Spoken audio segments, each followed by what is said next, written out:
Sanibonani bafethu, yazi bafethu ngilethe udaba olubuhlungu kakhulu and udaba lesimthamo olungaxazululeka between uMahu noNaledi Aphiwe.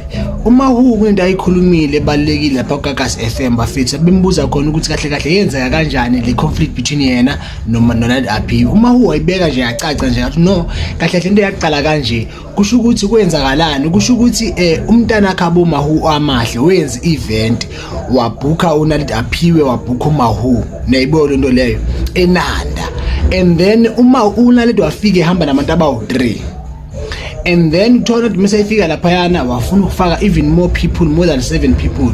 So azange avume amahle young sister kabani kaMahu nje, zangivume ke manje kwaqala kwaba khona ingxaki, uNaledi wakhalala wahamba washiya kunjalo, bese ngakusasa ke umntana wakhe uMahu wabuya watextela bani, etextela uNaledi Aphiwe sidayeka lokusisi awuperformanga sobuyisa ushuni wami yangithola, which in leyo imali le booking because zangu perform azange wenze lo msebenzi mesivumene ngawo.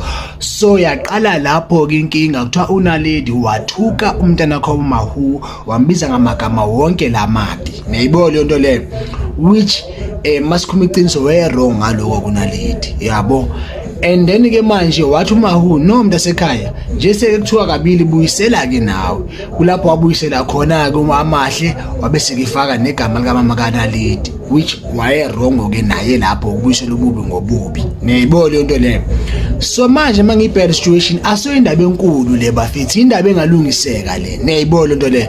Into edingekayo ukuthi lana ke usisi Mahu ahlanganise ingane lezi ezo2 na uNaledi asuke maybe nomuntu omdala ahlalwe phansi ilungiswe lento le, singabantu abamnyama thina yoniwa ngomlomo ilungiswe ngomlomo, ayikho into engalungi ebomini bafethu. As long ingane zixabanile zathukana, abantu abadala mabangenelele balungisa ingane kulunge konke lokho, ungabikho umuntu omdala uthatha iside lenye ingane, ungabikho umuntu omdala uthatha iside lenye ingane.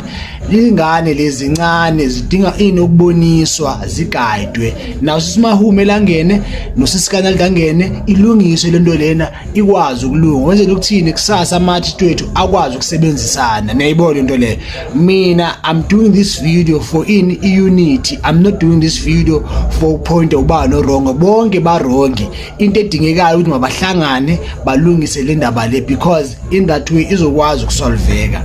Musana ukwenza izinto ama emotions, into ilungiswa ngomlomo iyona ngomlomo, mayoneke ngomlomo iphinde ilungiswe ngomlomo, bese impilo yaqhubeka. Ama artist usisi Mahu noNaledi bakwazi ukusebenzisana, bakwazi ukuya phambili, ngoba bonke babuya kuphi eKZN bayinto eyi1, masibabona sibona into eyi1 asiyiboni into ehlukile. So mina